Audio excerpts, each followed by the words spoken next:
got the insight. I don't. All right, everybody, welcome back to the 3DD podcast. Today, I never do an intro like that, but it's just because it's like weird format today because there's three of us. So like, I feel like I need to welcome to the show. Today we got two guests, which I'm a little bit nervous about, but I think we'll be okay. We've got to my left, Mr. Niru Singh, and then on camera B, Mrs. Nicole Shapiro. How's everybody? Doing good. Doing fantastic. How are you? Thanks for having us on. I'm Thanks excited. for coming. To my little. I'm amazed we all fit in here. I was like, that was another like point that I was nervous about. This is very efficiently set up. I'm impressed. It's taken me. It's this is like the first like appreciation for like setup that I'm probably gonna, because everybody else just walks in and like, oh, this is cool. This is all. But you guys are just like, you know what goes into I understand. building. Understand the struggle. All right, let's start with like how. I'm trying to think back of like, because I know that you and I knew you first, Shaps. Oh, how we met? Yeah, so I'm like, how? Because I know that if I'm remembering this correctly, because I'm like fairly certain that you introduced Niru to me and to the rest I think of us. so. Yeah. How did that? How do you guys know each other?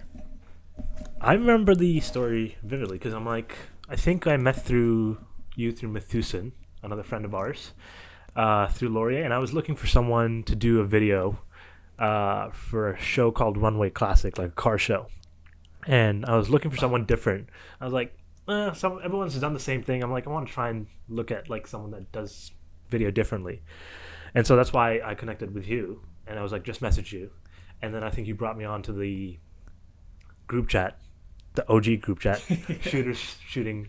What is it? Shooters shoot shooters or something. I guess we're talking about it now. And then I met you guys after your iFly GTA thing that you guys did. Oh yeah, and, that night.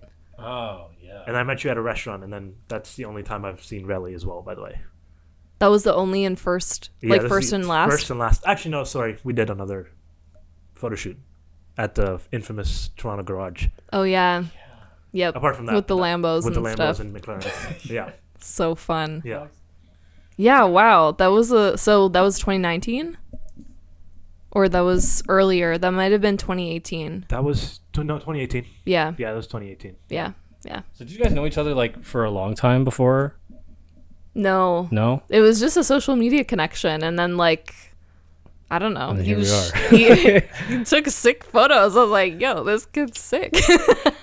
Because I lose track now. Because like I remember when I first started, I remember like having this thought of just like, I thought I was a genius because I was just like, nobody's doing video, nobody's doing this, because like from like my, like limited network and my limited exposure to everything, I was just like, I had never seen like, I knew that photographers were out there, but I just wasn't super familiar with a lot of like video creators. So I was just like, nobody's doing this. I'm like, I really thought I was like pioneering something, and then all of a sudden, I get dropped in this group chat one day, and I'm just like, oh. And there's like, first of all, not only am I not the only one doing it, I'm just like, I am nowhere near like as good as I thought I was, because I was just all of a sudden I'm looking at everybody else's like stuff, and I'm like, oh, okay, yeah. And it was like that was crazy. And then it just like you find more people through more people, and then it's. So then how did you get into the group with Kofi? Or yeah, it was Kofi. Okay. He really Nick Fury'd that whole situation, which was really like just did. drop us all into a group chat, and then yeah, because Kofi was the one that added me too. Kofi was the birth of the yeah. chat. Yeah, pretty sure. Yeah. And I think Kofi and I met also through socials. We didn't meet in person. Yeah, same. Like it was so all crazy. it's all internet. But yeah, it's crazy how like that could have also just as easily have gone very, very bad, right? Just take throw a bunch of people who are doing all the exact same thing and then just expect them to get along I think it was really, really important that we didn't view each other as competition. We viewed each other as colleagues, and we viewed each other almost as like support and like teammates. And I think we had multiple like different interests. It wasn't just like, our whole thing was creatives. It was that like too, Marvel and fitness and like like there's so many things that everyone had in common that drove the conversation. It wasn't just I think that was a big part of it too, is that like nobody felt like like we didn't have a lot of overlap in the things that we did. So we didn't, I think that was a big key to us not viewing each other as, but even still, like, I don't, like, I don't know about, like, I don't know how you guys feel about this, but I'm like, I don't look at other creators and see competition. I just, you know, like, I think there's kind of a difference. There's a little bit of a divide between, like, maybe like older gen versus us who came up through social media, and like, just, you see the scope and, you know, like, how many people are out doing literally exactly what you're doing. So then it just trains you from a really early stage to not think of yourself as like being the only one doing what you're doing, even though I literally thought that. Yeah. But like, yeah, like, because I definitely see it in, like, I'm not gonna drop any names, but like, between, you know, people that are from, let's say, like, an older generation, they're very like weirdly territorial about their clients and about, you know, the people that they shoot, and like even the people that they work with. They, you know, like, photographers who will view another photographer as like, if you go and work with that person, you're done with me, which I've had, like, I've run into that a few times now, and it drives me nuts, because I'm like, there's literally no reason for that. Like, there's enough in the age of where content is king. We are the ones creating content. There's so much, and there's enough to go around for everybody, to the point where you don't need to be like, we don't need to be like this. So, like, yeah, I don't know where I was going with that, but I'm just trying to say that, like, having a group of people around, like, it was important for me that, like, that we didn't view each other as competition. We viewed each other as, like, teammates, and it's been like that ever since. It's been like, I don't know, like, how many years? If it's been 2018, then what is that? That was 2018 was 4 years ago. Yeah. I have to, like, I did this math with, like, on another episode where just, like, we talked about, like, how 2016 was 6 years ago. Because in your head, you're just like, 2018, that was like 2 years. No, that was 4 years ago. That's a whole university degree. Yeah. I did have a question in terms of, like, you joined the group because of Kofi, and then you joined the group because of Kofi as well. What was your first impression then of, like, the group in general? Because I have a wild assumption that your first impression was very different from mine. You go first. Well, mine was just intimidation, because I was from Kitchener, Waterloo. There's, like, all the creators are from Toronto, and no one's doing car photography. I'm like, everyone does cool shit. So first impressions was like, I'm intimidated by everyone doing cool work, and that was it, because it was just like, damn, I can't do that. I need to learn how to do that. That's so funny. I think my first impression was like, damn, these guys can talk. All I would get was notification, but it would just be about, like we said, it would just be about fun stuff. And that's how, like, our relationship grew, I think. But I think my first impression was probably, I'd probably say intimidation too, because, like, from when I was starting, I joined the group in 2018, and that's when I started my whole thing. Like, I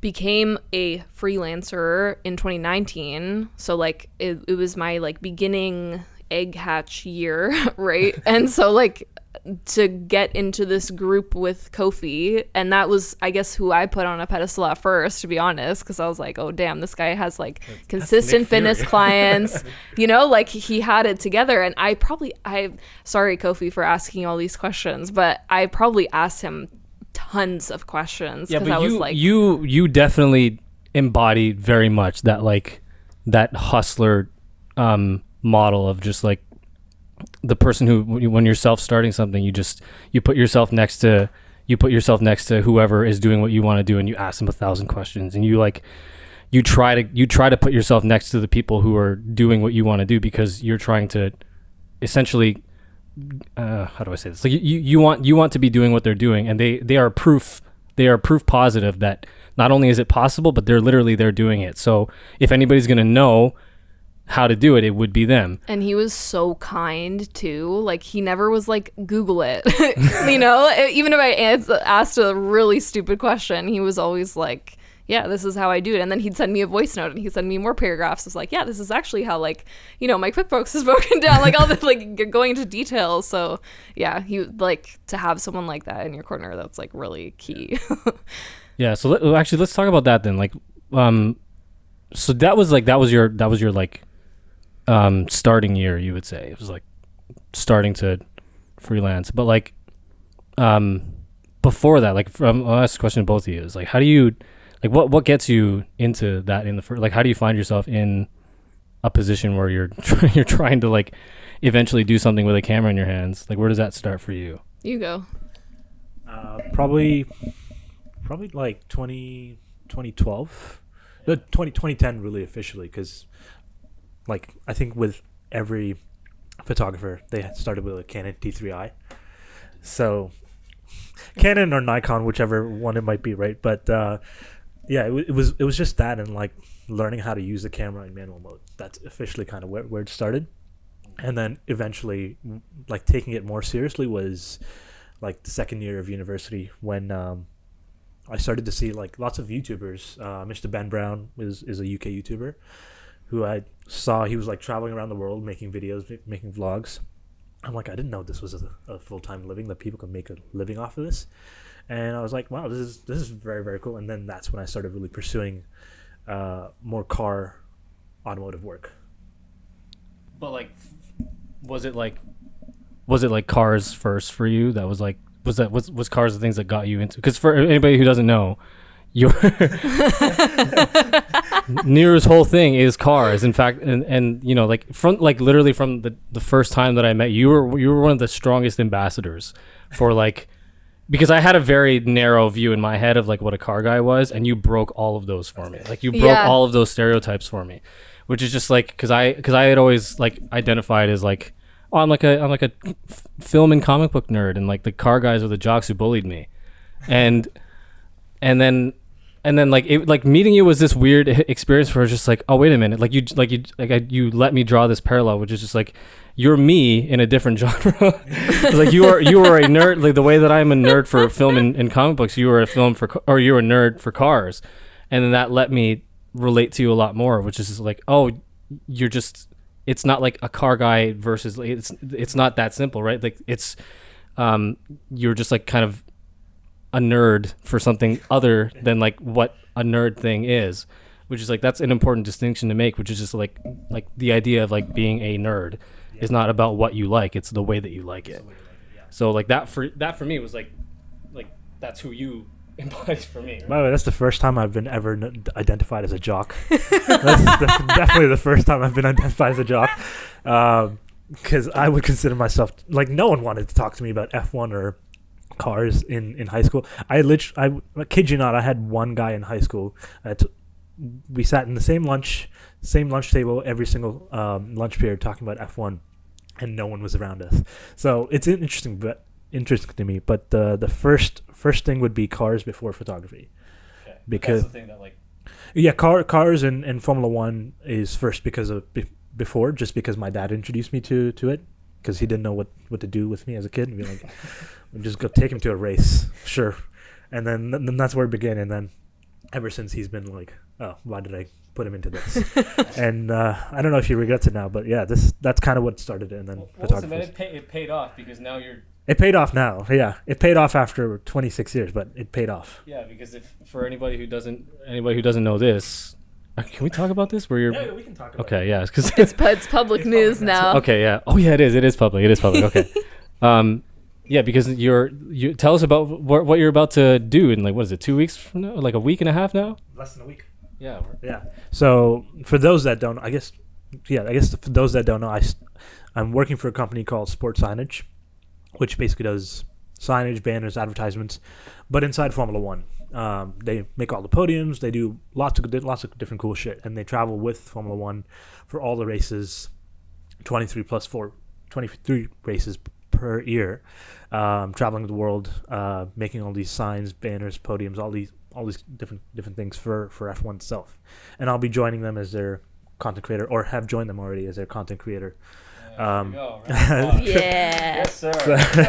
Did you say 23 races a year? Yeah. There's like 12 months in a year. Yeah, so they go from March to basically December, and sometimes it's either back-to-back weekends or it's triple headers, which is 3 races back-to-back, and it's usually places like Singapore, Japan, Australia, going to every single location, all these crazy locations, like week after week after week. Damn. And the logistics and like the way the show runs is insane. So if anyone's ever interested in sort of what that entails, just go watch Drive to Survive and you'll understand. Like it's a crazy sport. So like, is that like crazy? Is it like you like as a kid you're like this like big into Formula One, and then that eventually like inspires you to then put that together with like an interest in photography, and then now it becomes like your entry into your career essentially was this weird like mesh of like it was like Formula One, photography, Formula One again, but like it comes full circle, right? And then, like it's just, so is that what's that like to think about? It's kind of shocking because I didn't expect it to happen. So like I put the work in, but I didn't know when it was going to happen, and I'd been applying for jobs specifically in the UK for it, and every time you would get stopped on the tracks because as soon as you get asked about the UK visa, they completely reject you. So it was unexpected to say the least that it was gonna happen this year.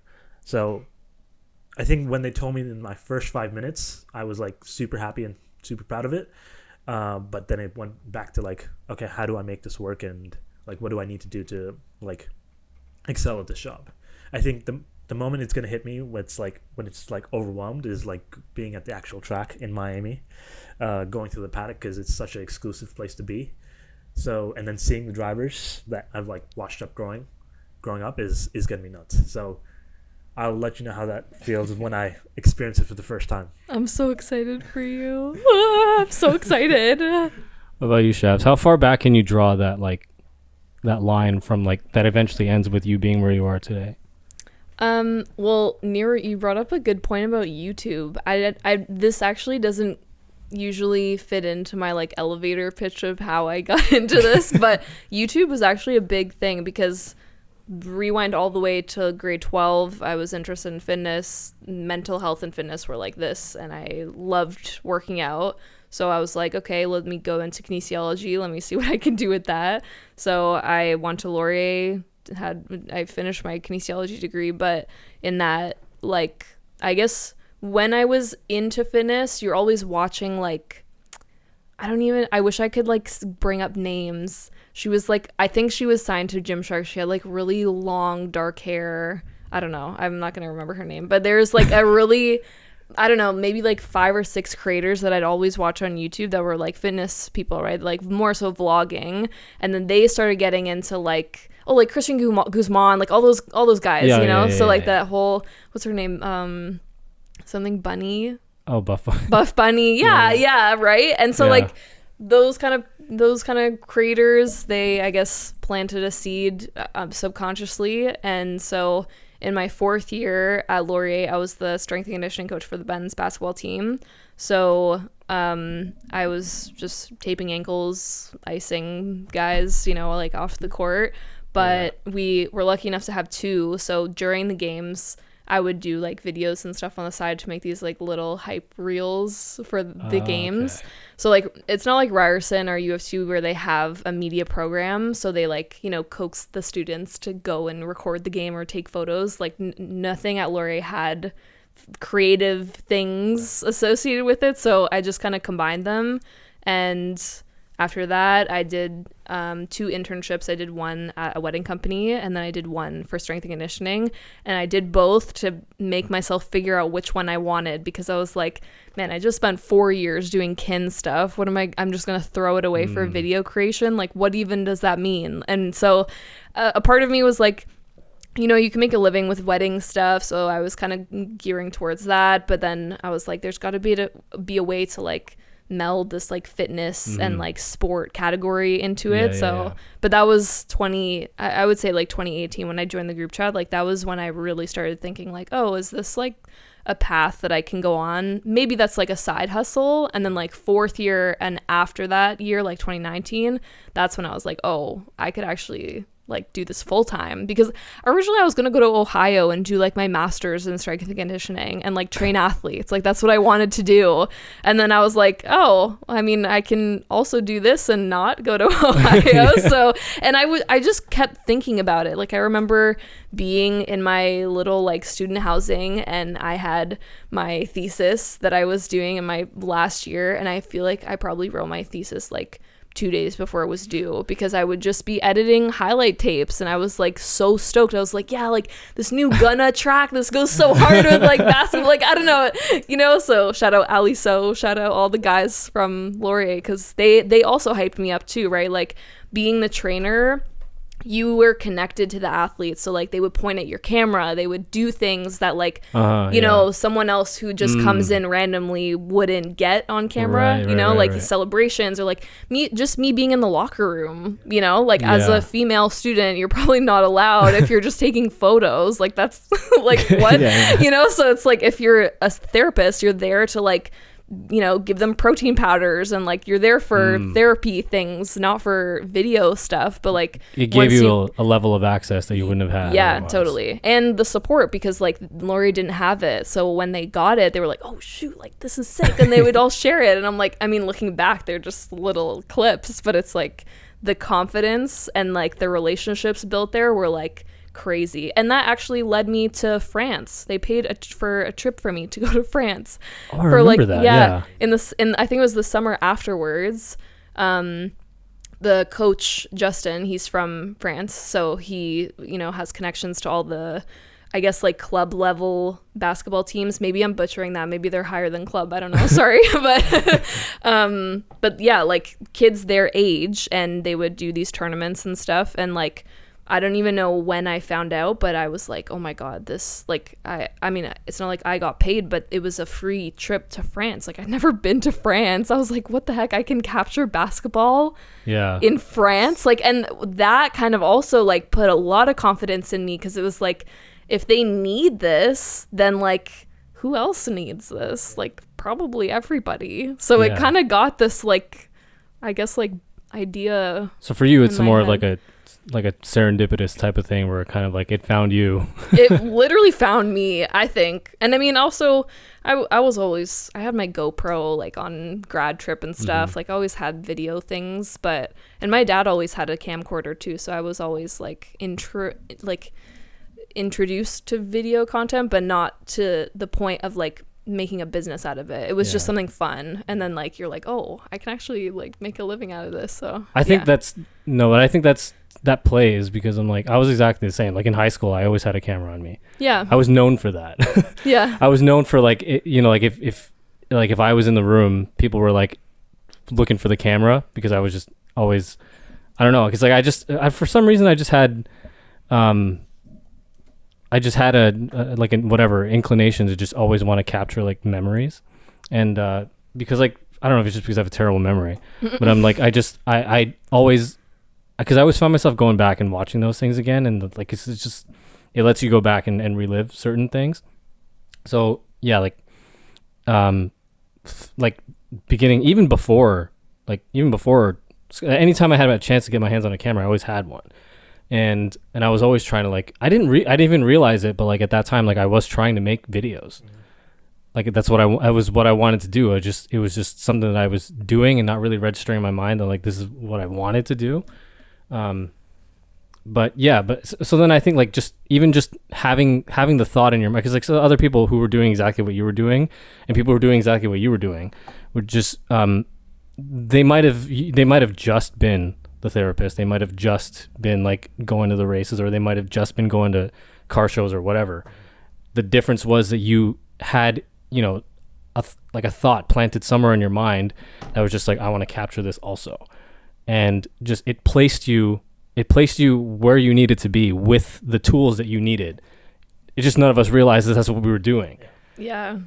But like, it has all, so like, I mean, I guess it is serendipitous in a way, but like we also, in a lot of ways, I don't love using this word, but like you almost like manifest it into like reality, which is you put yourself in the right position with the right tools, with the right mindset, and things just happen.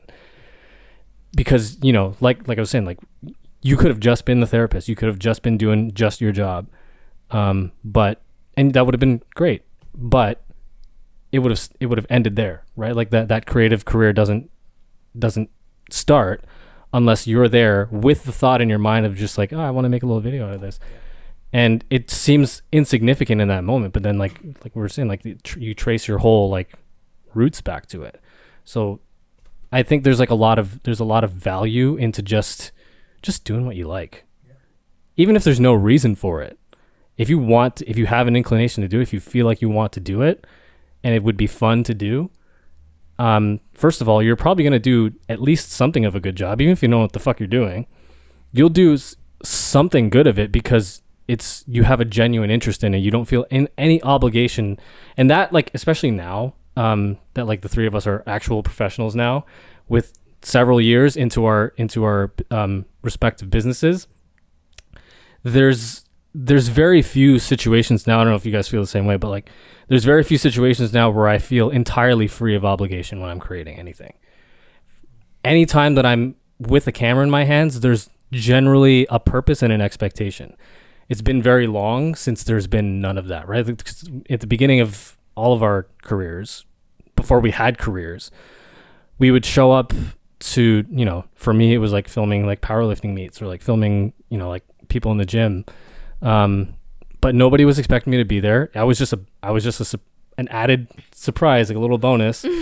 And so then when people got what they got, it was always, you know, it was always like a bonus. And for me, nobody was expecting me to be there. Nobody asked me to be there. And there was no expectation of anything that I was going to create. And now, like however many years later, like I can't even think of the last time I felt that, of like being free of expectation, obligation, anything. There's always generally, even when I post something that's just for myself, I still feel a certain level of obligation to create to bring a certain level of quality. I was just gonna say that. I was like, oh, you should try spec work, but even then, like, you have your own personal expectation, right? Like, even like the Porsche when we did like up north, it was like we had references. We wanted it to look a certain way because we wanted to show a certain client. Like there's like, it's not just like, oh, I don't know, even sometimes when we go downtown in Toronto and like a bunch of people meet up and we shoot Toronto, but it's like, I don't know. I never find like a spark when shooting in Toronto, so that might not be a good example, but you know what I mean? I feel like even with spec, you have expectations, so yeah. It's amazing what happens when you actually pick up a camera though, and where it's led us. Yeah. Which is crazy. But I would say for me, that spark usually happens with travel, and when I pick up a film camera, like just a point and shoot, and that's when I find like no obligation to be like, I need to perform this. And then I say that now, and then when I go and post some stuff about it, I'm like, oh, this should perform well and this should look a certain way. So I don't know if it ever leaves once you become a professional at it, being like, it needs to look this way or does it, or you know, otherwise it's, you don't like, feel like you're, the point? Yeah, what's the point? It's like you don't feel like you're doing your job the best. I always get scared when someone hands me an iPhone camera at a party or something, because I'm like, oh my god, you expect a lot from me right now, and I cannot give you this right now. Portrait mode's not gonna hit. Yeah, that's like my number one pet peeve is just like, oh, where's the photographer? Let me give you my iPhone. I'm like, I'm not an iPhone photographer. There's no level of like, okay, I can just make sure you're facing the right way and make sure like, oh, there's a light here, but I'm like, beyond that, it's an iPhone. Yeah. There's nothing else I can do. Yeah. So then like when people ask me to take pictures with their phone, like I have to place the disclaimer, just like, I'm not really a phone photographer. So then, because I'm just like, I don't know, like what am I gonna do? Like I can put on the wide angle. That's about all I can do with your phone. Yeah. So yeah. PSA: stop asking your photographer friends to take your iPhone pictures and expecting them to be any different than how you would do it. It's going to be exactly the same. Exactly the same. It's still an iPhone. Yeah. Okay. All right. Well, how do you guys answer the question? Because like for me, it's like when I get on any kind of set, like one of the first questions I get is just like, well, first of all, they ask me, oh, is this your full time? And like once I get past that, it's like, well, this usually happens like probably toward the end of the shoot, and people are just like, yeah, what kind of stuff do you do? And like that's like the most impossible question to answer. Because you're just like, do you do like mostly fitness stuff? And like, first of all, what is fitness stuff? Because that could be anything, right? That like that in itself is like a very wide genre. But it's like, I'm like, every time, like I've been asked this question like 100 times, and every time I have no idea how to answer it. Because I'm like, yeah, I do like stuff for businesses, and it just makes me sound like I don't know what I'm talking about. So I'm like, I've tried to think about like, what do I do? Like, I just make videos for anybody who wants them, I guess. But like, I don't know. What do you like? How do you answer that? It might be a little bit easier for you because you have a genre. Yeah. I was just gonna say, like, it's always been clear defined. It's like, anytime someone asks me, I'm like, I create content around automotive and lifestyle content, and that's always been like the go-to answer. That's like, sometimes that's like hurt me, but also like in a way being like, I know exactly what I'm doing. But because I was so niche down from so early on, like it restricted me from doing like certain jobs and like being like, I'm not like, I didn't do barely any weddings, no portrait work. So it's like niche down very quickly. It helped in a way, but then it was also like, it kind of put me in my own little box of like, this is what I do and this is how people refer to me as. How exactly did it hurt though? Because I feel like for me at the beginning, I always said yes, whatever it was, even if I hated it. But for you to say no, that's so. I admire that because you knew exactly what you wanted. You know? Yeah, I mean, it hurt only because like I couldn't accept jobs or couldn't show work in like other areas where I could excel maybe and get more sort of clients in that space. If I decided to do more weddings or more portrait work, I could have got more clients in Toronto. But because the car work and automotive lifestyle work was so restricted to just being in like during the summer months and not during the winter months and only being in the US, it restricted the type of clients I could get and the type of work I could get. Automotive in general and in sort of Canada, at least the client work is very competitive, and I couldn't really find the type of people that I wanted to work with. So that in a way hurt me, but it also helped in that way, being like, because instantly when I got in the group chat, like I instantly was known as, oh, he's a car guy. Yeah. Like he shoots automotive content. He knows who to get the cars from. Yeah. And it helped in that way. Huh. People ask, if somebody were to ask you, so what kind of stuff do you do? How do you answer that question?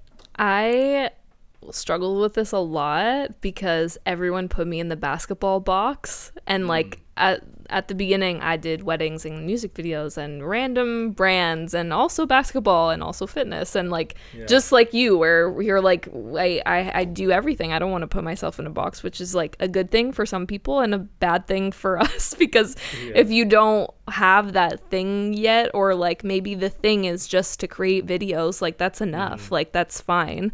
So right now I just say I work in the commercial space and sometimes I do music videos. That's how I like pitch myself. That's a good way. Because like the commercial space includes anything. If you're selling anything, I will make a video for it. So like that's like a really nice overarching way to frame it, where you know exactly what you're doing, but like then if someone's asking you like, oh, like, you know, can you film my daughter's bat mitzvah? It's not going to be a yes from you because you film commercial things, right? But like, and I mean, that kind of negates event highlights, right? So like, there's like wiggle room around it too, like depending on what you put on your website and whatnot. But I say, yeah, commercial. I work in the commercial space, and like I can say that confidently. You know, it's nice when you like pick the word or the sentence, and it's like, yep, that's what I'm gonna stick with. Was that ever hard for you to like, not even just that, but just like being able to come to terms with like, because like I had this, I was thinking about this today, where I was like, I had this weird thing about like being called a business owner. Like it's just for something about it to me, it's just like a immediate cringe. I'm just like, but because like by definition, I own a registered business in Ontario. By definition, I am a business owner. But like, there's something about like the term that just has like some kind of baggage to it that I just for some reason can't deal with, because I'm like, I think like in my head, I think business owner, and I think like I own a physical brick and mortar business, and I have staff, and I have you know, I have accountants, and I have nothing. I have just me. Everything that like comes out of my you know, business is all me. Any sort of booking, any sort of email, any sort of anything, like accounting, money, scheduling, everything, that is all me. So I just feel like I've always identified as somebody who's just like just trying to do shit. But then like when somebody like, like just talking about like being a business owner, I always say that like I was like, I don't know business. I know video and I know photography, but it's taken a while for me to come to, like be able to say out loud that like, no, I know business, because I wouldn't be able to do what I do full time and earn a living from it and be able to support myself if I didn't know business. I was just going to say, like, accountant, sales leads, all the things you just mentioned, those are all business. And I think it's weird because it's art, right? Like, we've had this conversation, I think, Niru, and like on IG Live and stuff. I think we talked about there's, I feel like you're going to say the quote. There's a quote that says, like, it's the worst thing to happen this year for content creators to be switched with artists or something like that. Do you know that quote? I think so, but I had a similar... Can I search it? Just so I have a reference. I'm like, I love using the term, like, content creation has become such a business now. Like, with anyone that just makes videos for clients and businesses to YouTube creators and TikTok creators, it's all, like, meddled into just one big lump sum. And that's why I'm like, sometimes I don't love using the word content and being called a content creator, but it's like at the same time, like, you are a content creator for, and that's the business that we're in. It's content, I make it. Yeah, and it's like there's really no roadmap to how content creation is done and like how you run that as a business, honestly, especially now because of so many platforms being available and like people making content on that. It's like, how do you go about this the right way? Well, there really isn't. So preach. There really isn't. I found the tweet, by the way. It says art being called content and artists being called content creators has to be one of the worst things to happen in the art space in years. And so like that was a really controversial thing. Like we had a IG Live about it. We had like conversations. There's probably lots of conversations about that topic because like if you're gonna create content, this goes into like so many different, like, what's it called, tangents, but in my perspective, content is created purposely to drive something, and it's usually sales or views, right? Where art doesn't have to have that same purpose. And so like people get annoyed because it's like, well, like I'm an artist and like I don't care if people buy my shit, but if you're a content creator, you're creating content with the purpose of an audience and views. Like, but then also some people might attack me for saying that because maybe content creators just like creating content because they like things that are on video or photo, like on these platforms, right? So yeah, it's like the intention behind it. Yeah. I'm thinking of the Serge Ibaka quote. I do art. I don't make content. I do art.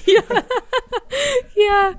That is true. Like the intention behind it is like, like content generally has an agenda behind it, which is either to like garner views, garner subs, whatever. Whereas art is just an expression of something, and it lives in and of itself in just that way. Not to say that one does not preclude the other. I can use my art as content. Yeah, exactly. So that's an interesting dichotomy to draw, but like I feel like, how do I say it? I'm trying to get this right in my head, but like all art can be content, not all content can be art. That was another thing that we brought up too, and it's like then content creators will get like, hey, what the heck, my content's not art, but then it's like it goes both ways because that's tricky. I tried to say that out loud too. It's like what can be what, but without I don't know. I think because we live in such a digital world now, like where does your art exist? Your art doesn't exist on like street corners anymore. It exists on your phone. So like that is now called content, solely because of where it lives, not because of like how you, I don't know, spent years learning this craft and now you're like, because that is art, I think, right? Like if you're creating content and you spend years learning how to use a camera and you're being influenced by all these things and you produce something, like that's art. I don't know. It's so strange. It's so tricky. Like taking a look at some of the biggest creators in like on Instagram or YouTube. Like, would you look at Casey Neistat as like he makes a lot of content, but then I consider good content as well, like great storytelling, and like most great movies are known as art films or with great stories. And the art of storytelling is a line, right? Is its own little story, is its own little thing as well, right? So, like, I take a look, guy like Gibson Hazard, who did Kobe's 50th sort of memorial video. He did Diddy's 50th birthday. Yeah. But he only posts like every so often, but his work is like would be considered content as well, considering if we took a look at like your definition being like, oh, it's at least selling something or selling the idea of something, but he only posts every once in a while. So I'm like, is his work art or content at the same time? It's like, I feel like his is art. His I would say would be art. His is just his so is definitely art. I was watching some of his stuff just yesterday, so I was like, it's definitely art. Oh my god, yeah. But that's what it goes back to, right? It's just like art is, and well, art to me, because like at the end of the day, the term art is very it can get very esoteric. It's very subjective. Yeah. But like ultimately, artistry is an expression of something, whether it's a feeling, whether it's like a craft that you spend hours and hours and hours doing. If you can express anything in if anything that comes as an expression of something, in a way becomes art. So I don't know, like the whole idea of just like what is like like calling everything content, at the end of the day, it's just labels. As long as to you, what it is, as long as it means something to you, I think that's all that matters. People can call it whatever they want. They can just call it bullshit marketing. But ultimately, because there's some things that you'll like. Sometimes like I'll get ads on YouTube, and I'll just roll my eyes at how dumb it was. But somebody like because sometimes like I like, have you guys noticed like the level of production in some YouTube ads is wild. Yeah. I'm looking at this like ad that was designed to be 6 seconds because they know you're gonna skip it. Yeah. But I'm just like, the way that I was like, this is beautifully shot. Yeah. And like, it's really well lit, and it's really well graded, and like the level of production to it, like somebody, like a lot of people put a lot of effort into that, and you were just waiting for the 6 second counter to run out so you can skip it. Yeah. But like, to you, that's just, it's nonsense. But like you can't deny that like people put hours and put time into it. So, I mean, at the end of the day, I think it just needs to mean something to you, because if you're just making stuff to just sell something and it doesn't mean anything to you, there's no fulfillment in that. And that goes back to your point about like, am I a business owner? It's just on the identity, you know, like, do you truly, and do you want to be identified as a business owner? Probably. Like, it's like how you identify yourself and then how you want to be perceived. Yeah. So it's like how you introduce yourself, you know, like I went through a lot of this. This is like a really personal story. Both of you probably know it, but in third year, I stopped drinking, and it was just like a willingness to do so. Like, I realized like, oh, I've gone like 3 weeks without drinking. This is like peak university at Laurier. So I don't know, my friends, they would go out all the time, and I don't know, I just was like, oh, I haven't drank in like 3 weeks. I wonder how long I can go for. So I went for like 3 months ish or something like that. And I was like, let me see if I can go for a year, like a full year, and like test my willpower and have like a little social experiment, like what's going to happen. And like, also, you're a broke student. I don't want to be paying, you know, for like a big factor, $10 beers, like whatever. And also because, I don't know, you just want to be safe. Like, I want to remember my keys. I want to like not stumble, because during university, you see a lot of crazy, like drunk people, you know, so you're just like, I don't want to look like these people. And it's just a lot of like, it's a social construct that we need to drink when we go out. And that's kind of what I realized. And so I went for actually more than a year without drinking, but the one thing that I always like say as like a takeaway from this is that as soon as I started like introducing myself, or like in a conversation, I used to say like, oh, I'm not drinking tonight, right? And like, oh, like just have one, like it's fine, like just, you know, and they force you, right? Just because it's socially, that's what you do. But until I changed my dialogue to say like, oh, I'm not drinking tonight, to I don't drink, they were like, oh, why? Just curious, like not forceful, just curious. And like the identity shift of like, I don't drink versus like, oh, I'm not drinking tonight. It was so crazy how like I never felt the peer pressure anymore. So like I fully relate that as like, how am I going to introduce myself so that people know how to perceive me? You know what I mean?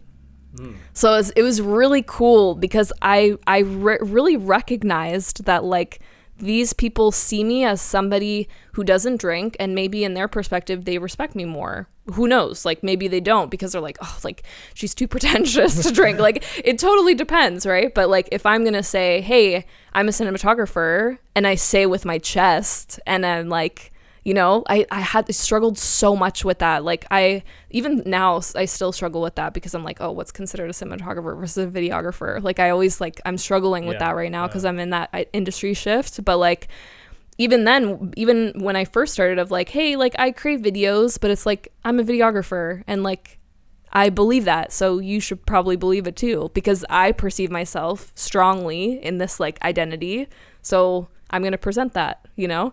So it was really like that parallel I found was really important in like my life and like growing up. So did you ever like have trouble, like, you know, like when you started, especially when you were like making the switch from like, or like just slowly, gradually, you know, switching your role over from like just being involved with the team to then like being like a video producer for the team? Did you ever have any identity problems then with just like trying to say that, like, because like you must have like this weird like during split. School you're talking about? Yeah, like when you're sort of starting to gain some prominence and get some play as an actual video producer. I just make videos sometimes. That's what I would say. Of course. So I'm the therapist. I'm their athletic therapist. But like that was my true identity. But I would just like make videos on the side, right?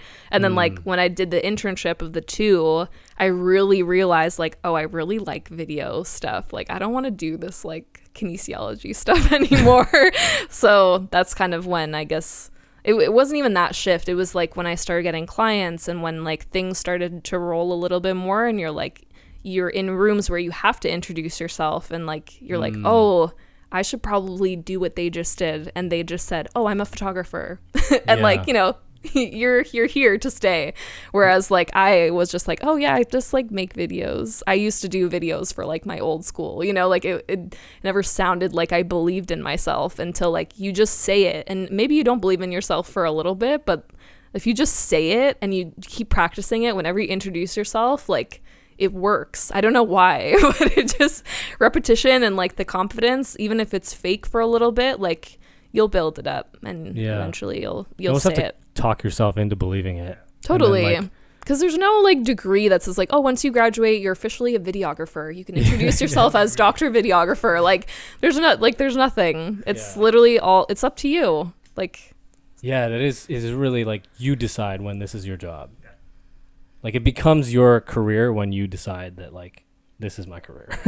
More on a freelance basis though, like for you right now, like when you accepted your job, like what did that, you assume now that you are going to introduce yourself as this because that's on your like that's what you're getting paid. Like I don't know, what do you like, what do you think? I'm just working at night. Like if I were to break it down, I'm technically a 9-to-5 person right now, but it's in the creative field, just with a different label on it, I guess, basically, right? What's your official label? Like social media manager. So then, then he could say that with his chest. But at the same time, you know, like I feel like I'm losing a bit of my identity at that stage, because I feel like a photographer at this stage, but I'm like doing so much more. Yeah. But that's just my job title. Like, I would still consider myself like saying, am I a content producer? Am I, a marketer? Because I've done that as well. Like, it's so difficult to say at this stage now, because it's like you do photography, but you do so much more than just that for a company. Yeah, you don't want to box yourself in, but then also there's so many things. So like when you introduce yourself, do you want to list? Like, I think for you could say like, yeah, I'm a photographer and social media manager. And I feel like for all of us, we could just be like content producer, marketer. Like, you're everything. Honestly. Yeah. Like, do you guys introduce yourself to as a different job title, a different thing to different people. Yeah, depending on the person, I Depending will. on the person? Yeah, because like if someone's not really in the industry, I'll just say videographer, because most people know what a videographer is versus like, oh, I'm a like it just, I don't know, it just sounds a little different like to someone who's not in the industry. And then if I know that somebody maybe has connections to certain things I want to get into specifically for producing or for like other things, I'll say producer first, or else it like I feel like a lot of people do that. They'll introduce themselves differently to different people depending on like who this person is and like what value you can both exchange, you know. I don't know, maybe maybe that's just me. no that's definitely true. I was thinking more in terms of like when you said business owner, I was like, I would definitely introduce myself as a business owner to my extended family back home, because they don't understand like my immigrant parents from back home would be like, oh, he's a business owner, he's doing well, instead of like, oh, he clicks pictures in Canada somewhere. I'm like, that's a totally different. That's so true. It's so different compared to like what. That's what so true. Because for them back in India, it's like, oh, they click pictures for weddings and they sometimes get $200 max. Yeah. They just don't understand the concept of like a working professional in the creative arts. That's so funny. Yeah. I agree. Okay. Yeah. Yeah. If I was gonna go at it from that angle, then yeah, I probably would. It's just funny, like because like between even just the three of us, like we technically do this, like, you know, like from an outsider perspective, you would say that we do the same thing, but like there's so much of what we do that's just entirely different. Like just to see like how, because like a lot of us got our start together, but just to see like how all of our paths kind of like diverged but stayed in the same world. So we're kind of like, we are doing the same thing, kind of. If you don't like, if you're on the outside looking in, it looks like we do the same thing. But if you're, you know, to us, well, at least the way that I look at everybody, we all do such different things. Like we all went completely different routes. Like I stayed solely freelance. You went and like got like an actual like job, and like, and for you, like you went to work on like, I have to remember, like some people might just be listening, but like for Shaps, you went the crew route. Like from what I've seen, like you went and like because you wanted to be on like big productions. It's from what I saw, it was like with like, you know, with grips, with gaffers, with directors, producers, as opposed to just you doing everything, which is what I still do. Because for me it was I like the idea of working on crews, but ultimately when I'm working on things that I care about, I feel like I just have a hard time like giving up a lot of the control, which is limiting in a lot of ways. And there are times when I definitely just like deferring to somebody else, and I just like just focusing on the cinematography and not having to worry about the direction, and not having to worry about like the, you know, like how the marketing is coming through and how the copy is going to play into the final product, and just only having to worry about how does this look. Those are some of my favorite things to do. So like I can see definitely the appeal. And also when you have people that specialize in like doing certain things, you ultimately get a better product, as opposed to just one person who's really good at one thing and just can barely do everything else. But it takes time. Oh my God, it takes time, because like when I was doing freelance work, there was a lot of times where I would try to outsource editors because I personally do not like editing. So I would try different editors. Like almost every project, I'd be like, okay, so I would lay it out. Like this is the storyboard, this is the references. Like I would have a phone call with them, explain what the client's looking for, any buzzwords, like as much information, and would always come back with the client wanting like 52 revisions, because they were like, I want you to edit this because you get it. And as soon as I edited it, no revisions, perfect, thank you, done. And I'm like, man, so it takes so long to like find your team, because sometimes when you were like, just like you were saying, if it's hard to like trust or like let go of it a little bit, because you will get screwed as soon as you like release a little bit. Game over until you like really find a groove with someone. Or like even right now, there's a couple junior people that I work with that I'm trying to like, you know, say this is how I do things. Not to say that you have to do it this way, but influencing them maybe a little bit on like, this is a really efficient way that I've found that it works, you know. So it takes time, and it's tough because like you don't want your clients to come back and say like, oh, you have to do it, because you're like, man, like I just shot this and produced it, and like I don't want to edit this, like I want to find someone that can, but like sometimes you just got to do yourself. So I acknowledge that feeling of like, I don't really want to let it go, because it's tough to trust other creatives, because they also have their own vision too. So yeah, but even just being able to like delegate and sort of disseminate the information as it's described to you and as you understand it to somebody else, like that in and of itself is a skill, right? Like when you're in the meetings and you're on the phone calls and you are spending the time with the people who have a certain vision, you can get in their head a little bit. And also they pick you for that reason, right? Like that's one of the things when especially when it comes to like businesses and brands and whoever, when they come to you, one of the reasons is because they feel like you might catch their vibe. So, you know, when you're in those calls and you spend that time with them, you get to really live with it for a while. And then when you have to delegate to somebody else, even just a piece of the work, you have to then take what you know, take your knowledge of it, and try to bring them, you know, get them on the same page. And I don't know, like that to me, like that would be something that would be very difficult to do, as opposed to just like doing it myself. Yeah, like totally. It's almost easier for me to just take care of it myself rather than having to explain it to somebody else, and then just trust that they're going to ultimately come out with the end product that like you had envisioned originally in your mind. It seems like extra time, right? It seems like you just double dipped and you're like, man, they just explained it, now I have to explain it. Like, shouldn't that just be like one thing, you know? Like, shouldn't that be one line of communication? So like that's when you get into the, okay, this is our producer call, so like I am responsible for like when and how this gets done, and like the what is for my director, or the what is for like who's actually shooting it. So like I could still ask them surface level questions like, oh, this is an interview, this is like being shot at whatever distillery district or something like that, but like to the DP or to the camera operator or to whoever, like the director, they should be the one to have that bond and connection with the client so that they can actually execute it. But then also we get those clients, so it's like, how do you I know it's tough, it's hard, because when you're switching from like freelance to not, it's like I don't think I'll ever switch out of freelance, because like that's how I have that's how I make my income. But yeah. You know, do you think you're ever gonna like, are you worried at all about like when you now go to work for somebody else about like losing, like, because up until now, like a lot of what you did has been entirely up to you. If you don't want to do something, don't do it. And now you're kind of putting yourself in a position where you may no longer get that choice. Like I guess it's a reasonable risk, because like you're staying within the realm of what you like to do, but is there a part of you that's like worried about losing any level of like creative control? Or I'm interested to hear this. Well, I mean, I was already working for Mercedes, like a dealership before, making content and doing more marketing work. So that felt a lot like just not what I wanted to do.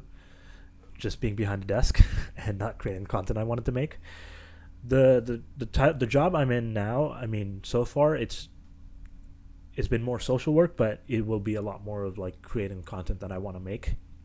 And that was my one concern and initial questions to them was, how much creative control do I have and how much will I get to shoot? Nice. That was non-negotiable as well. Which was important to me, because if I didn't get to create the content I wanted to make in the same way, I don't think I'll be as fulfilled in that. Which is interesting to me when you guys were talking about creative control and like letting go of something, because the people that have brought me on essentially are letting go somewhat of their vision, but they're trusting in my sort of vision to execute the way that their content is put out and the way it's shot. And for me, it's like, they brought me on, so there should be a level of trust there, but I think I need to earn that trust at a certain point by showing results and showing that the work that I can do will be executed at the high level. Because at the end of the day, they're also taking risk on me, so there has to be a bit of feedback from me to be like, this I can prove myself to an extent, to a point where like you don't have to micromanage me, and the content that will come out is going to be fantastic. The one thing I knew when I was getting into it was my freedom of like schedule. Like I'm tied to a schedule at this point. It's a great schedule because it's one of the best schedules because you get to travel around the world, and like you don't need to take time off to travel, which is pretty fortunate. Like not everyone gets the chance to do that. Like most people will take time off to go travel. I'm like literally going to the places I want to go to, but at the same time it's like trying to just being like, oh, I want to take time to just lay on the bed just for 5 minutes and like not do anything. Like as a freelancer, you have that chance to say that to yourself, being like, I'm going to take some time off just for myself and it's going to be fine. Yeah. There's no obligation. There's probably obligations to certain clients, but you're still working for yourself. Yeah. And I've lost that sense of ability to do that.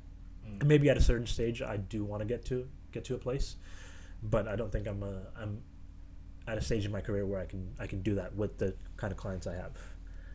Just only because the clients in Canada are not existent. Yeah. So anybody who may have remember, Shaps, you and I did an episode. You were like, I think you were my first. No, you were my second person that I ever brought on the show. Yeah. Like, this was pre-thing. And yeah, it was like one of the first podcast episodes I ever did. It's sound engineered horrendously, so ignore that. But like on that episode, like you and I were both still like relatively young in our that was my first year. Yeah. So. And what? still young. Oh yeah, it's still super young. Yeah. And we talked about how we kind of did the same thing, which was the classic when you find something that you like really like doing and you find opportunity in it, you go very deep all in on it and then almost too far. And I think we were both like in like, or we had both respectively gone through weird funks and like our own like experience with burnout. And like that was a heavy focus in that first episode. We talked a lot about burnout. Have you like how it's like a rush back over. I'm just laughing because of course you plan a podcast like during another episode of burnout. Like oh yes. Isn't that crazy? Like that was I was gonna ask like how have you like adjusted to like what have you like, how have you learned to manage how have you learned to manage and avoid, but I guess it's still like you're still figuring that out. No, I think the initial burnout that we talked about on the first episode was due to me like accepting too many clients, and that was within my control. So burnout within your control is now managed on my side. Like I can say no to people with like confidence, like if the budget's not there, I literally don't. It's fine. I'm just going to pass it off to somebody, or I just say no because it's either way too low for someone in the Discord. Like, I don't even want to bring this in, or, it's just not where I want to spend time. Or anyway, the one thing that happened, I think it was like going into 2020, like the beginning of 2020, I had to shoot a wedding, and this was like when I was kind of phasing out of weddings, and the same day I got asked to shoot something for like OVO, and I was so mad at myself because I was like, why did I take this wedding? Because like if I didn't take this wedding, my day would be free and I would have accepted this like last minute cool opportunity, So like that was one of the like pivot moments, I think, like out of if I zoom out of this like timeline where I was like, you are not accepting things that you don't see a future in, or like that doesn't light you up, because when something does come along that lights you up and you've been booked for something that you hate, you are gonna you're gonna be so upset. So yeah, that was one thing. But in terms of burnout, like that's currently I'm facing burnout that was out of my control. So like it's gonna happen in later stages too, but in terms of things that I can control, I feel pretty good about it actually. Like just being able to say no is like that's a skill that you have to practice, I think. And you probably got a lot of practice on that, just saying no, because it's like if it doesn't align with what you want to do, then, but for me it was like, well, do I increase my income, or do I like increase my, I guess, my trajectory of like where I want to go, instead of just like, you know, is this like another job? So that I think is a big thing for like, and we can go back to the burnout thing or not, but no, it's fine. I just overreacted because I was like, wow, this is so ironic how like we're I just back. catch you. You just catch me at these I times. sense it. Like, we need a podcast right now. Podcast now. But like you hit a really important point, which is like,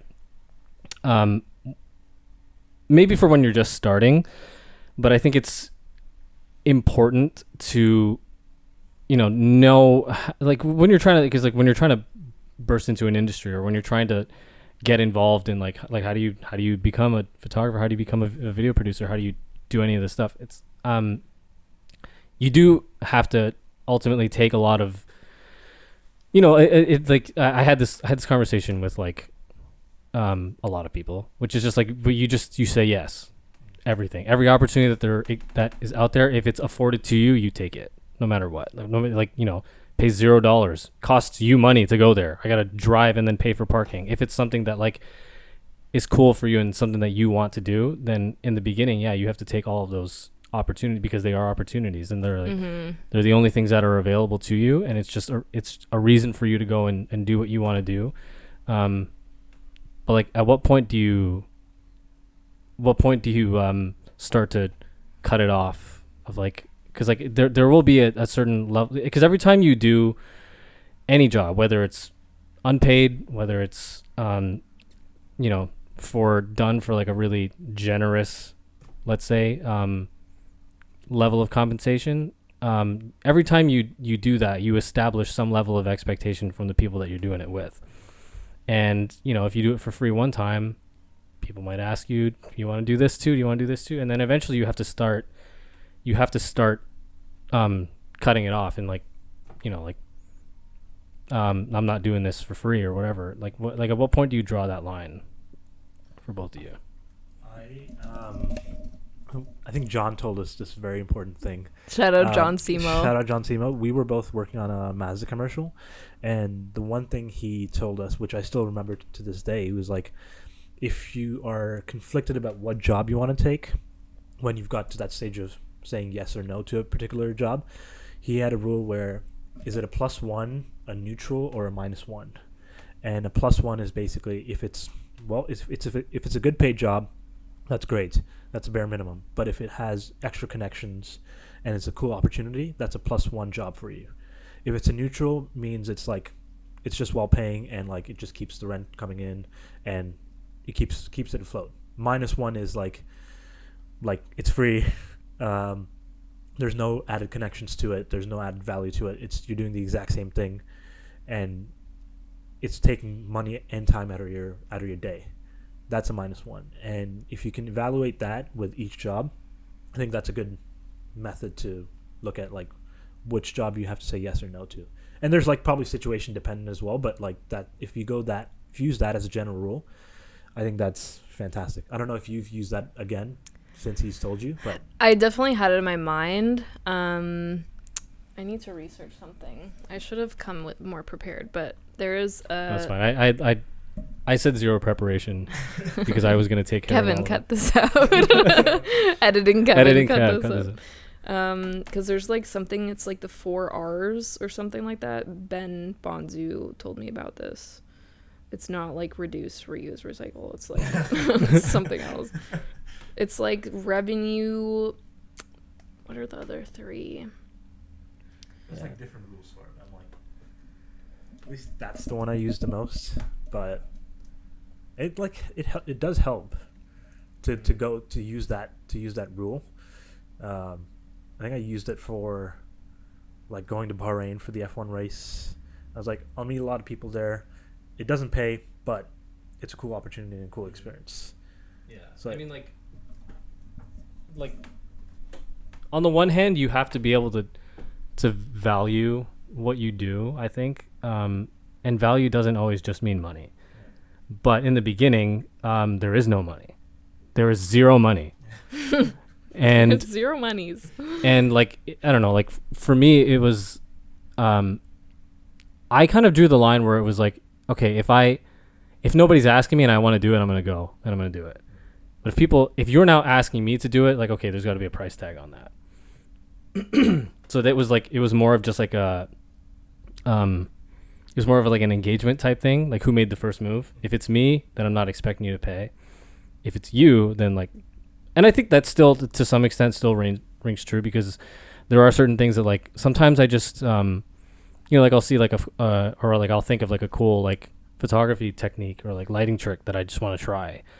And like I have a core like few people who I know are generally aligned with me, and like I know that we get along. Like they're people that I've shot with like multiple times, and I know that like they're fun to work with, and like and they help in that way. So those are times where I'm just like, hey, do you want to like come and help me workshop this technique? And I still do that. But I still kind of keep that rule, which is just like, well, if I'm asking you, it would be a little bit shitty of me then to expect you like, oh yeah, by the way, $600. Like, and we're like, wait, what? I thought you were asking, like, so, but like, if you are engaging me, then like it's reasonable of me to expect a little bit of compensation for it. Like, what's in it for me?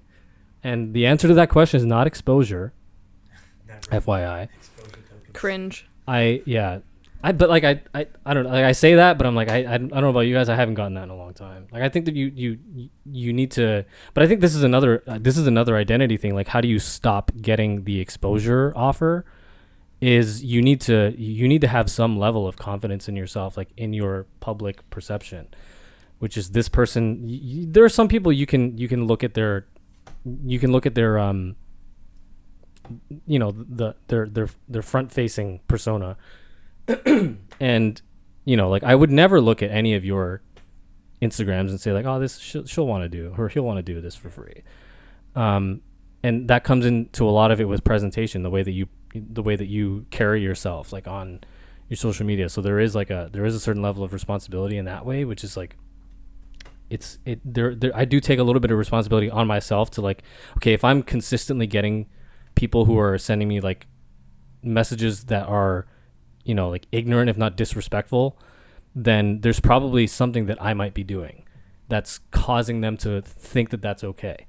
Whether it's just outwardly saying, like I try to avoid just like ranting on my social media about like people who like send me messages that I don't like, but I think there's also a way that you can present yourself in such, because like again, like none of us get them anymore, because we have like, whether it's like a respectable looking profile with like a very diverse portfolio and a lot of like clearly paid work, and like your project does not present itself as being an exception in any sort of way. So yeah, I think like ultimately like identity, like it, and like and not just identity to like the public, but like the way that you identify yourself to yourself is like huge in the way that you then like craft the rest of your life, right?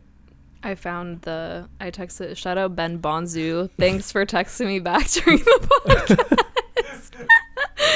Basically, he's blanking on the fifth one, but I feel like it's out of 4. It has to hit 3. Like if you're presented a job and you don't know whether to take it or not, it has to hit 3 out of the 4 of these. And the first one is if it's paid. The second is network. Like, will this increase your network? Mm-hmm. Will this add to your portfolio, or does this help like family or close friends?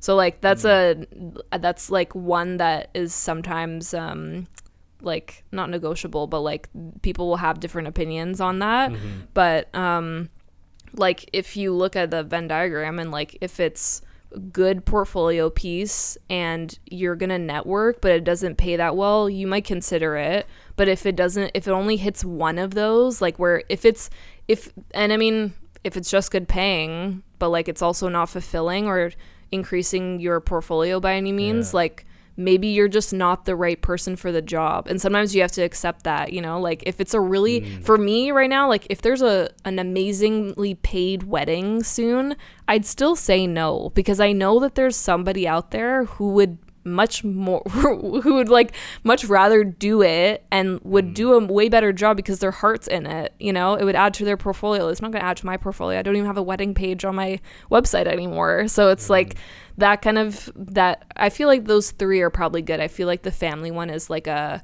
wild card, like that, because that situation doesn't come up too often, at least in my experience. But like, yeah, if you know, if it benefits your network and it pays really well, but maybe not so much for your portfolio, the network is still going to help you later down the line. So it's like 2 out of the 3, and if it only hits 1, probably not a good idea to go with it.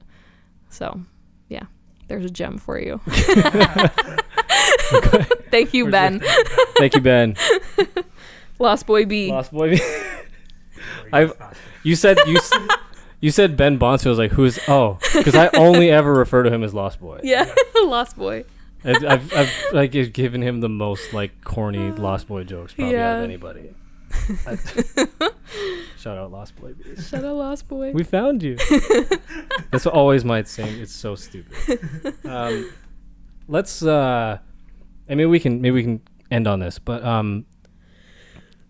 talking about like, because I think we can all confidently say that like we, like I feel like we, there's like a little bit of a luck. I wouldn't even say that, no.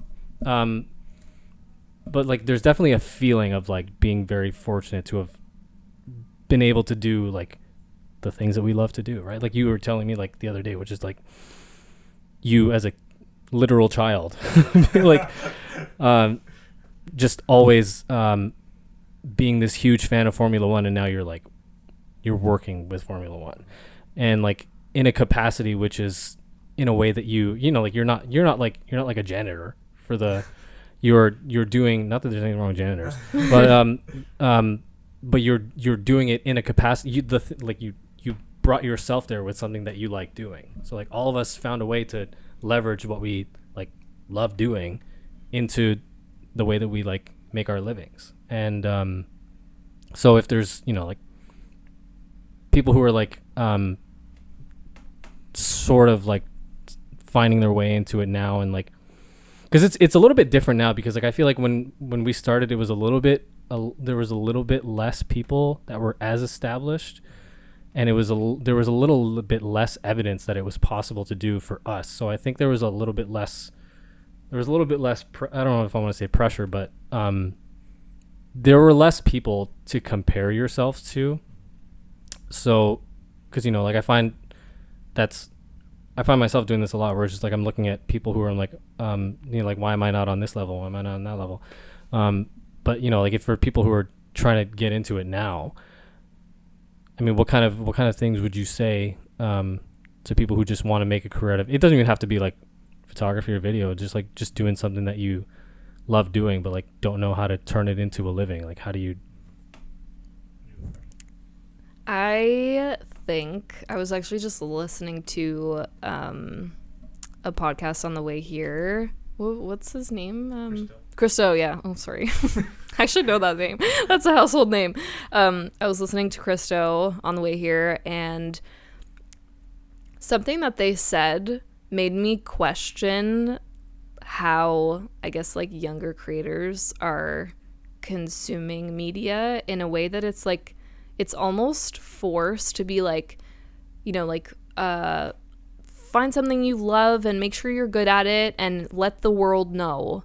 And it's like, but why? Like, why do we have to monetize everything? You know, like it, like, I mean, I know his podcast is about marketing and like, you know, being a freelancer and stuff, but like for someone who's just starting out, like I didn't intend to make money. None of us did. Like as an artist, there's no little thought of like, oh, I want to be an artist and be rich. Like you just want, like, you put your heart into something and people will notice, and it's genuine. Like as soon as you come across a creator that's like in it for money, you know right away.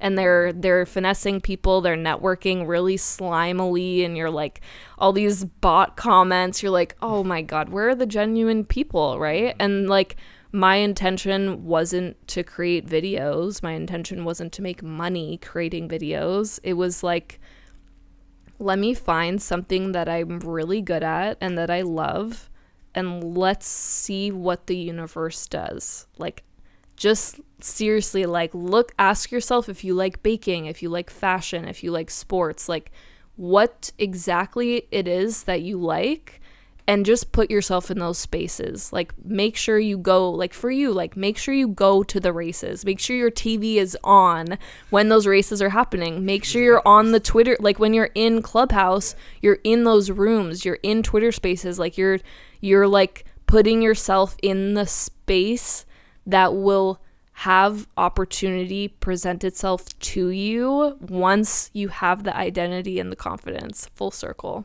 Boom. But it's true, because that, like in that podcast, they were saying like it was almost backwards, where it was like, in order to make money, you need an audience. And then in order to have an audience, you have to be good at what you do. And in order to be good at what you do, you have to have talent. And it's like, okay, but where's the talk about reversing that? Spend time and focus on what you like to do first. Don't think about an audience. Don't think about, like, you know what I mean? Like, you love cars. That is your bread and butter, and that's what you focused on. You didn't focus on, like, I don't think as a kid you were like, oh, I would love to shoot photography for F1. Like, that wasn't your goal. It was like, let me just be in spaces where people are talking about F1 and cars, and like, where can I provide value? This is so exciting, because once you're in a room that makes you feel energized, that will domino everywhere. Your positivity will reflect like your energy, how you speak, your body language, like everything, and people will notice. And then that is how people will hire you. Like, even if you're not that great at it, like your energy and your excitement of being in that room, like they're like, oh, this kid wants it. Let's have them on, you know? And like, people will give you chances that way. So like, don't think of I need an audience. Oh, I need this many watch hours on YouTube. If you like making YouTube content and educating people, be in those spaces and do it. Just do it. And like, the audience will come because of those genuine like feelings that you express. So that's my advice, because money's not where it's at. It's like, what you really want to do in life is where it's at, and the money will come. That's really, really good. Also, I've never met anyone that said, I would love to make money from art. I'm like, where did you get that idea from? Like, artists for the longest time have been known as starving artists. Like, so going into it for money or is like, okay, you're living in a different universe. But essentially kind of what you said, but it was, I had so many arguments with my mom, especially about like the type of work that I do. And it's like, oh, why are you going to all these car meets and all this, you know, hoodlum shit? It's really it. Sometimes it was, honestly, but it was just like 50% was like sharing your work on Instagram and like the type of work that you do. Yeah. And 50% of it was showing face. Yeah. I would regularly go to this car meet called Print Adventures in Guelph, and every single week they would start to recognize who I was and why I was there genuinely. I was just genuinely there to look at the cars and take pictures. And once I got to know the owners, like now I know them like first name basis, and like I've gone to their house and we spend time not just around cars but just as people, like talking about life in general. And that just came from genuine connections and showing face, and they will more than happily help you in your career and help you progress because they genuinely like you. Yeah. And because what the other thing is, like, you're dedicated to the craft that you're trying to do, and you're talented at the work, and in itself that will get you to a great place, because you are there for genuine reasons, not because you want something out of them, honestly. Yep. But at the other side as well, like, people, especially during university, have such a difficult time trying to figure out like what they want to do. Like, I've met in the past 2 weeks, I've just met so many people that are like graduating. I'm like, I don't know what to do. I'm like, I don't know what to do. I'm like, that's okay. Like, you don't have to rush into it. Honestly, it's like everyone's so worried about like, oh, but this person's already here. I'm like, that's okay. It's like, you don't need to rush into it. You know, there's people that are made it into Formula One when they're 21, but then there's people that have made it into 35, but they're equally successful.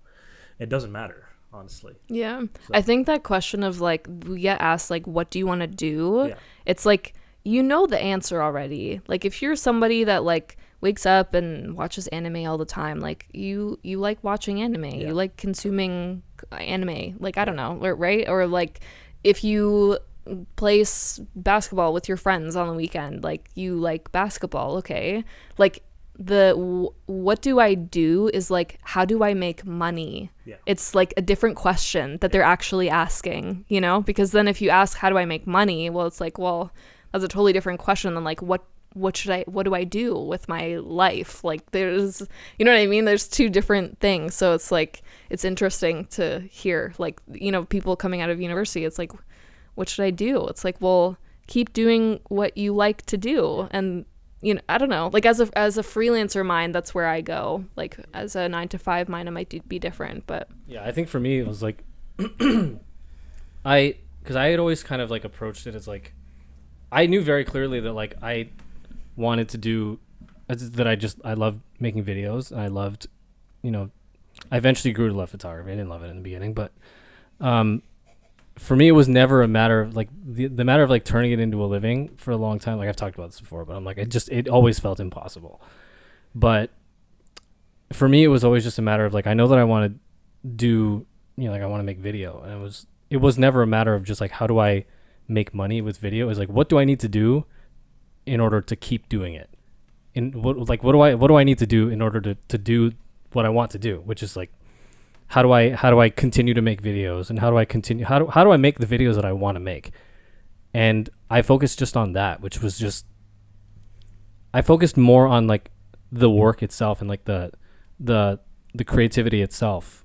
How do I get to a point where I can make, you know, where I can make a video for like a Buff Bunny? How do I put myself in the right, like what do I need to do in order to make like a cool Nike commercial? And how do I get there? It was never about like, how do I make them Nike money? It was how do I make the Nike ad? I don't care what the hell it pays. It can pay $0. I just want to do this thing, and what do I need to do to do that? And like what do I need to do to continue doing video? Because at the time it was just video. How do I continue to do video and eventually photography? How do I just continue to do that freelance? And yeah, freelance was one of the answers.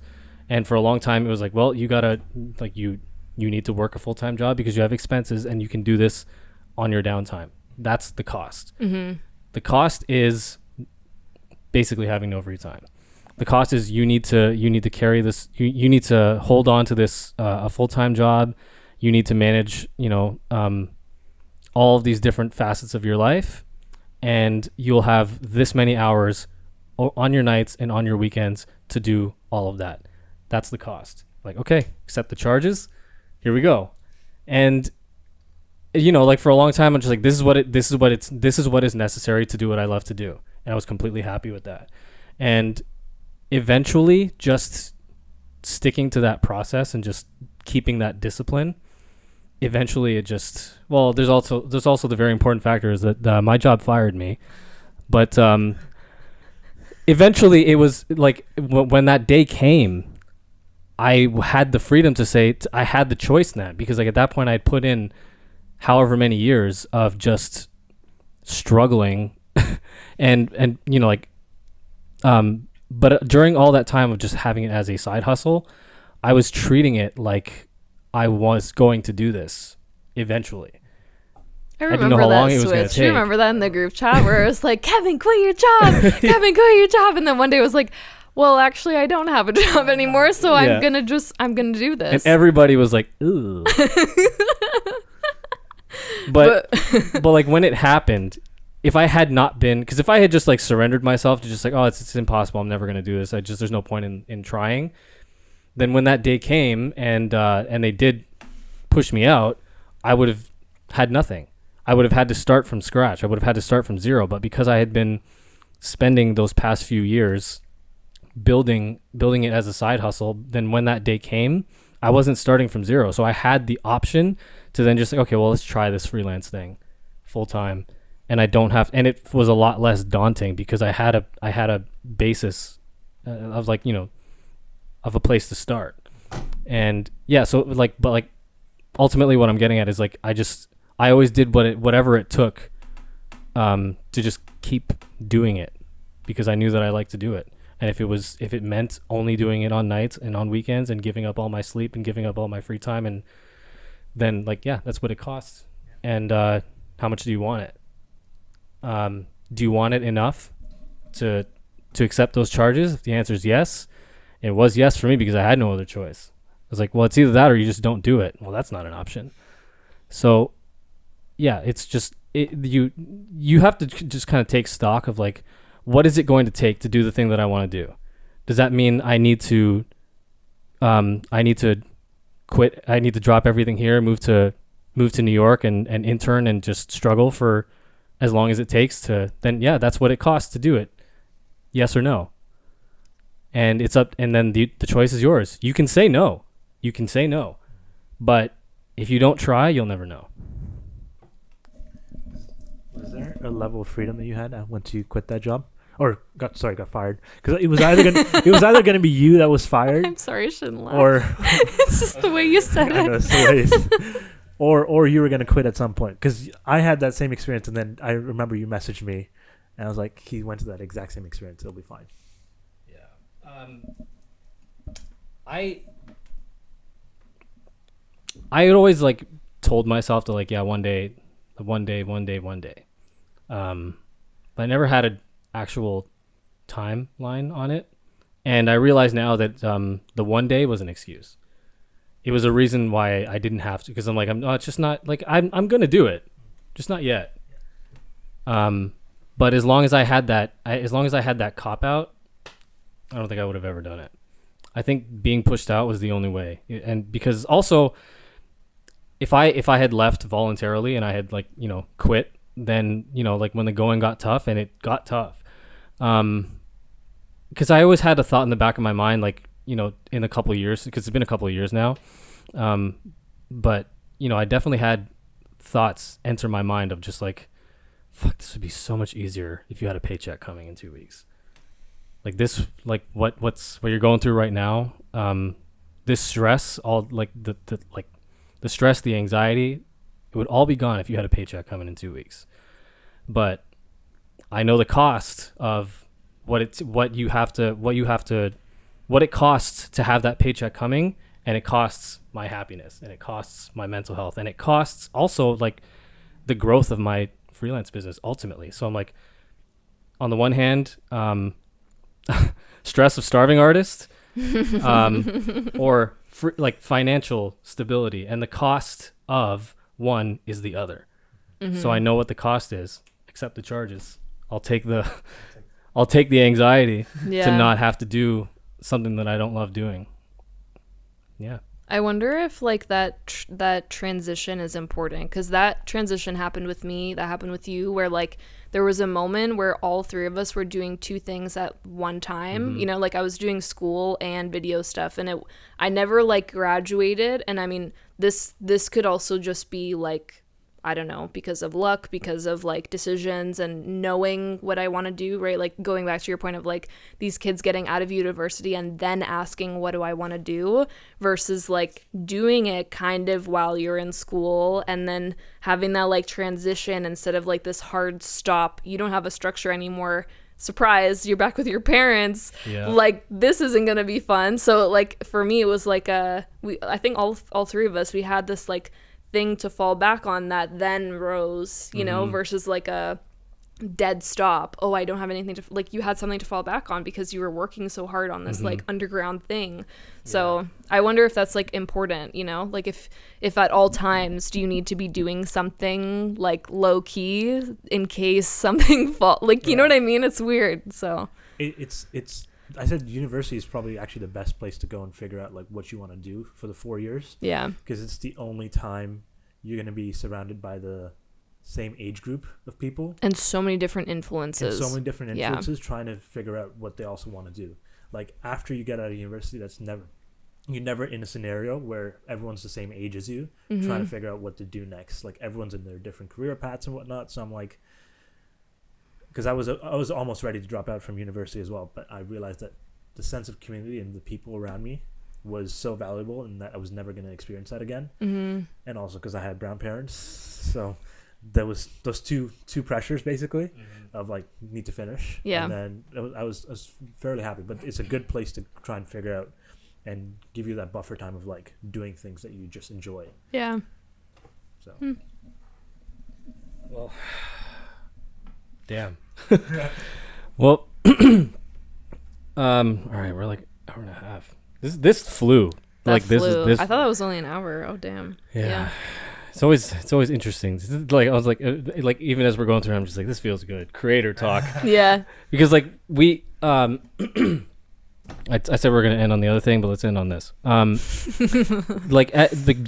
what we do is like, I talked about it being like very isolating, because it's a lot of times you just really feel like you're on your own. There's no like you said, there's no roadmap to doing what we do. There's no precedent. There are, but they're not really like well established to the point where it's like general knowledge. And a lot of times it really feels like you are just like figuring out things on your own. You're forging a path on your own. And like meeting you guys and like seeing and talking to all of you and like being in this sense of like community, that was like really important for me. That was to realize that like it is something that you do on your own, but you don't have to be alone. And like I feel like having just a sense of community amongst anybody, which is, if you're doing what we do, which is like freelance work, it's important to find other freelancers, just to be able to share your experiences with them, just to know that like what you're going through is completely normal, or maybe it's not normal and you should like be looking for help. And but yeah, like for you guys, I had like, Chaps, this is a big thing for you, was like having like bringing people together is like what you is one thing that like has been very important to you, like over, I guess, the course of your whole career. Like how important is that to have people around you, especially like doing something that's so solo in a lot of ways? Yeah, the pandemic kind of showed me that, right? Like editing at 3 a.m. in your room alone while like both your parents are sleeping, and like all the lights in the next building are out, and you're like, am I really what am I doing? Like, should I fix my sleep hygiene? Like what? And you start thinking like, okay, maybe you just feel alone, right? Like, especially during the pandemic, because I used to go to like studios and cafes and like be around people, and then randomly it was like, I think 2020, 20 December. Whoa. Yeah, December 2020. That sounds so long ago. It actually is long ago. December 2020, I had this like Zoom call that I did invite you to it, but I invited a bunch of people, including that like shooting shooters group, and like a bunch of random people that I had made connections with on Instagram. And I wanted to do this like goal setting thing, because I was like, if you say the word COVID, you're gonna get kicked out. Let's not talk about COVID. I just want to talk about like, what are we gonna do in this time? Like let's talk about positive things, because it was like, that was a really dark time, like 2020 for a lot of creators, probably because like everything was closed, obviously not just for creators, for everybody, but like as a freelancer, like you're super alone at that time. Like if you hadn't figured out the co-working spaces or like the cafe vibe, like you're super alone. So that goal setting workshop turned into a Discord, and like we would just edit on like these, I don't know, video rooms, and like you just pop in and someone would be editing and like, oh, like, what's up, Hung? Like, I don't know, there's like so many random people that just like would pop in, and you feel this sense of like, oh, 3 a.m. editing at night is actually very normal, especially for like creative freelance, because a lot of the time I find that creatives find their like streak, like at night, where their streak of focus, the creative 9 to 5, 9 p.m. to 5 a.m. Exactly. Yeah. So yeah, I think that was just something I did because I felt super lonely. I'm an only child too, so like I think that's just what I fall back on, is just like, hey, who wants to be friends? Because I don't have any, so let's just make a community of some sort. I don't know. That's probably where I get it from. But yeah, community is huge, because when you have a bunch of people doing the same things, maybe on certain different levels, some are higher, some are lower, but like you feel that this freelance thing isn't something that's like abstract, like it's a real thing. Like these people, like Kofi lives at I shouldn't say that. Kofi lives on his I'll bleep that out. We'll bleep that out. Like Kofi. It's okay, Kofi, I got you. Yes, thank you. Kofi lives on his own and he does this full time, and like it's just like these signs that this is a successful industry and like there's money to be made, and it's like this feeling of confidence that you get from seeing other people's success.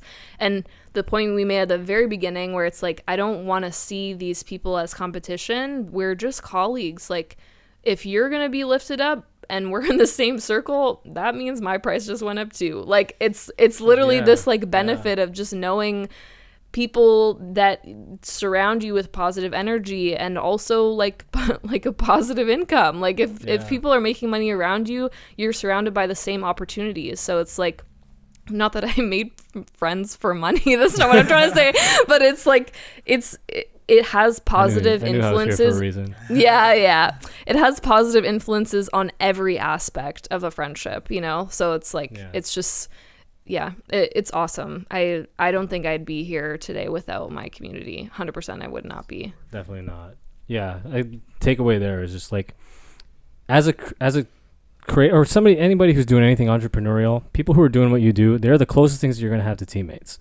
So you need to, you need to shift how you think about other people, which is just, and like ultimately if you're doing what you're doing, that's all that matters.